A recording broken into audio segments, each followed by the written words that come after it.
during Cultiva was also a joint rolling competition where Nico placed 4th with 34.5 seconds. One of the organizers of this competition was a German cannabis legend, and I got to interview him. Der Micha. It's 4:20 somewhere, and I am sitting here at the fast food stand with a living legend. Der Micha. Hi. Thank you for taking your time, and thank you for speaking with me in English, because you do what I do for a much longer time, and I've been following you for forever. Can you explain what you're doing and eine Sekunde, what you're doing?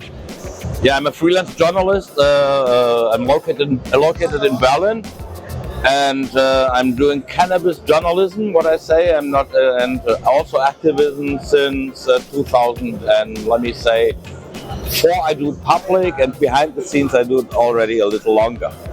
Yeah, for like way over 20 years, no? Way over 20 years, yeah. Before I say anything else, I want to thank you for what you're doing, because I think I have to thank everybody who's trying to stand up and be there for the community and for the plant. I don't have another choice, you know. I never felt like having another choice than to do what I do right now, or what I do since 25 years, because it's unjust. And anything which is unjust and you can change should be changed. And I'm dedicated to the plant since 1985, when I started smoking in Vienna, in the US. This is where I got into cannabis in high school. So and I always thought that must change in Germany, because it was even worse when I came back from the US in '89. The US was much more open-minded than Germany. Oh wow, yeah. Interesting. Even though the war on drugs was in full force. Of course, but for example, the father of my exchange student, I was in such an exchange program for students, and I got taught how to smoke cannabis by a professor from the Indiana University. That was the father of my guest student, and he taught me how to smoke cannabis. He also taught me at that time not to smoke too much. When I was 17, yeah. Crazy, that's amazing. So you got thrown into the US scene on a very early age.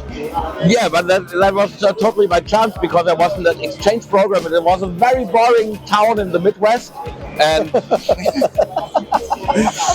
and the only thing, when I came there, I asked my guest student, Jeff, was his name, I asked her, let's get some beer. Because I was used to get some beer in the evening, because I was 17 in Germany, that was totally illegal. And he said, no, that's not possible. And I said, what?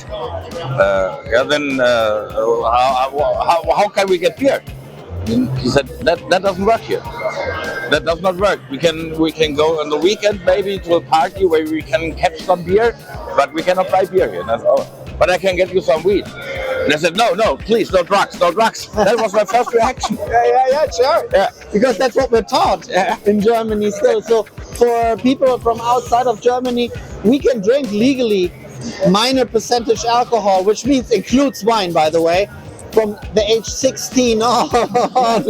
But of course, when they catch you with a bit of weed on your, they might, especially back in the day, they might take you in. They might just. And imagine what happened when they visited us, when they came to us in the exchange program. Oh yeah. They got fucking wasted every day. Yeah. Because they couldn't handle alcohol. We could, and they could not handle alcohol at all. So I remember my exchange student, he puked every night. My mom was totally pissed because he puked every night. So that's interesting. Thanks for telling us that insight of how you got to the weed. It started in the US. It's kind of funny. It circles all around. When we see how it is nowadays in some legal states, you had a panel yesterday. You talked about that issue and how the states can do whatever they want, more or less. But if another talker was saying you cross borders within states, you might get into trouble. Ridiculous, Yeah, totally.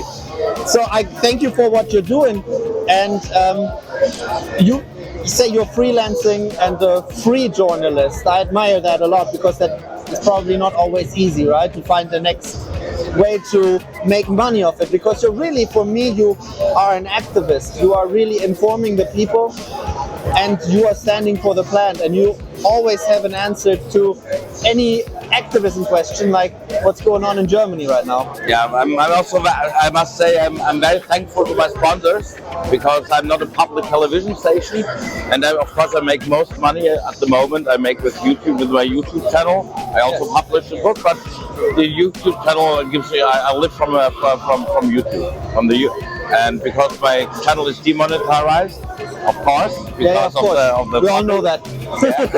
So I'm very glad that the sponsors enable me to make independent journalism, and they do not influence the content, which is not normal for our branch. You know, they do not influence the content. So I'm very thankful, and I also have, like, Vice magazine is one of the bigger magazines I write for. Cool. So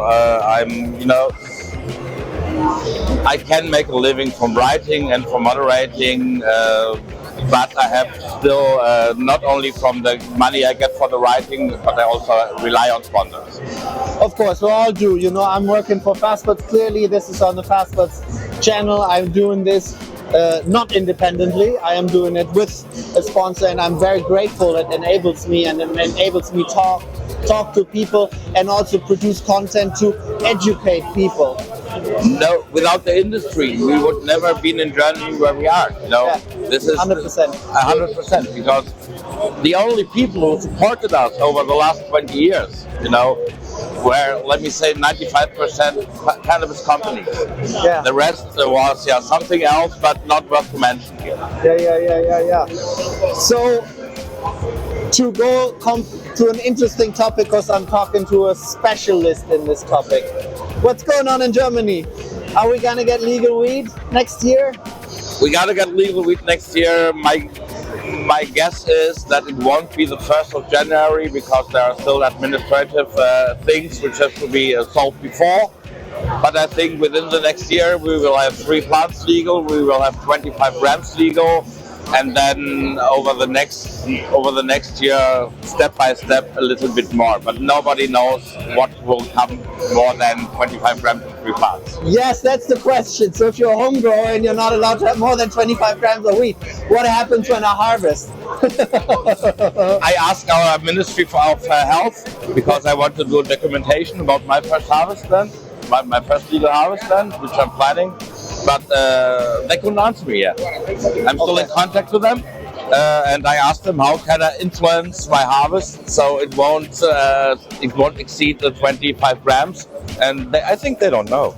No, I think so. I think they just simply don't know. We're getting legal weed in Germany. I really hope so, and I hope it is a signal towards Brussels, towards the rest of the EU, and other countries like Spain, Portugal, and Czech Republic maybe see when Germany comes forward that they're in one boat, and maybe even more is possible here in Europe.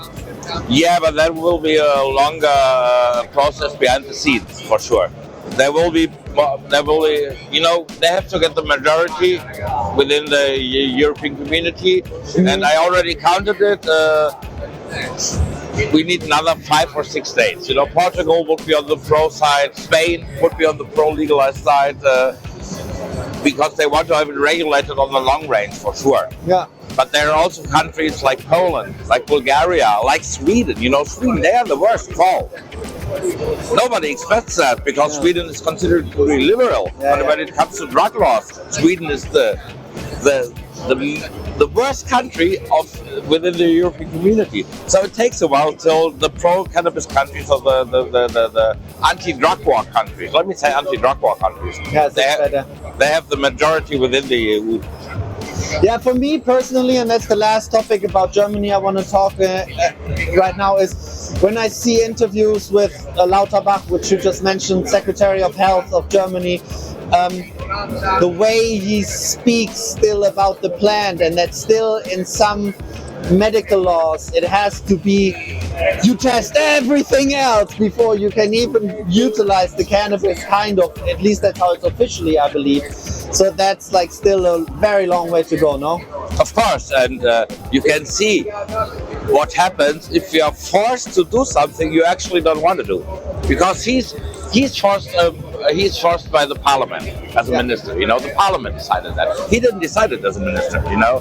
And the parliament told him to legalize cannabis, and he actually doesn't want to, but he's not allowed to say no, I don't want this, because this is not democratic, this is undemocratic. Because the parliament decides. So this happens if somebody has to legalize cannabis who actually doesn't want to.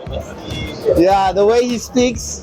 There was a funny interview with Sido, like a German rapper, by the way, and he interviewed him. It was very, very interesting, and the way he was talking, I was like, oh my god, he's talking about crack. Yeah, but he helped Sido to promote the company. He helped Sido to promote the CBD company. So Sido was totally happy with it. And Lauterbach is very stupid in my eyes. You can see how stupid he is, because he actually this was a PR event, and he is Minister of Health. He doesn't have any idea about cannabis, but helps Sido with this PR event for the CBD company. This is really ridiculous in my eyes. But that shows you just how in the baby shoes, and that there's no, they have to send a Secretary of Health. Why can't they have somebody who really comes in, who knows what they're talking about, This is the question I ask myself since a year, actually, or since 1.5 years. Because as a secretary, you don't have to do everything yourself. You can ask somebody behind the scenes who's really into it, who has knowledge. Absolutely. But I don't know why he doesn't, It's kind of a secret for the secretary. To go away from Germany, because there's just people from visiting us all over the world, where do you see the cannabis industry heading here in Europe in general? I can see that the medical market is gonna be expanding over the next years, because there are a lot of producing countries already who don't have a domestic program. Okay. And they will all build up or create a domestic program. So the medical market is on a good way here in my eyes. And the recreational market, as I told you before, this is a long way behind the scenes to have the majority of the European EU members convinced that the drug war should be ended. What's your wish for the next? I mean, you've been doing it for 25 years. I hope we're gonna sit here in 25 years and talk again. What's your wish for in 25 years? Okay, my wish for today, it's quite egotistic. It's that the law, which is quite chaotic now, comes out soon, and they will change a lot of details in the law very soon, like you cannot harvest only 25 grams from 3 plants. This is my wish for the nearest future, that they walk over the law and change all the things you cannot realize, because a lot of things are very unrealistic. And on the long range, I hope that we implement cannabis culture here. That we teach people cannabis culture, but that's in my eyes the most important thing about legalizing. That after legalizing, you teach people cannabis culture, including prevention of young people, and including growing techniques, including extraction techniques, including consumption ways, types of tobacco. This is cannabis culture, and this is what I hope when we sit here in 20 or 25 years, that we can talk about how much cannabis culture has been created over the last 25 years, and can show a lot of examples. Thank you. Yes, I'm trying to do my part. You've been doing it for 10 times as long as I've been doing it, almost, at least publicly. And I really thank you for that. And for me, my hope is not only full legalization, but also destigmatization. Just breaking the stigmas and just trying to, not have a weird look. That it is normal that a 16-year-old goes to a bar and even just drink one beer. But when he goes outside and smokes a joint or vapes or whatever, he will be, even though it might be legal, he might be still get weird looks. That's important to me. Stigmatization can only be ended by creating a positive cannabis culture. You know, Yes. I always think positive. You know, Yeah. and negative things only can be wiped out by positive energy. You know, and this is cannabis culture. And I feel it here. Every time I come to a trade show, cannabis fair, you feel so much love. It doesn't matter if you're a competitor in the market, if there's different seed companies, or if there's different fertilizers, or, you know, there is, of course, competition, but there is so much positivity and love around in these fairs. And it gets more every time I come. At least that's how I feel. I hope we don't regulate this part away. You know, this is a little fear of me because I feel the same way. But if we over-regulate cannabis here, you know, I'm a little bit afraid that this part of the cannabis culture will come a little bit short. Well, let's have our whole high hopes and enjoy what we can. We Check will. out Der Micha is his YouTube channel, if I'm correct. Yes, of course. I will, of course, put a link in the Thank you. description. Check him out. It's in German, but it is really fun to watch, and you have really cool stuff. Like it's everything. You get really informed about what's going on legally speaking in Germany, what's happening, the process. But you can also have cool countries to go to hang out. For example, Once in a while, I make an English video. cool. Because, for example, when I was in South Africa, Yes. I have 3 videos in English from cool. my South African trip, because they also have a very big cannabis branch there. They have medical there. They have decriminalized. They have clubs in South Africa. Cool. And this is a very interesting episode. All in right, English. guys, check out South Africa, and I hope you're gonna go to Uruguay, because Soon. I want to see you in Uruguay for Germany. Yeah, but my Spanish is too bad. You know? Well, even though I live in Spain, I still my Spanish needs to be a bit better. Micha, I thank you so much. Thank you. Thanks for what you're doing. Thanks for taking Thank your you. time. And always remember, Keep on keeping. Thanks. and it's 420 somewhere. Always 420. Thanks. So, vielen Dank. Danke dir. Fast Buds.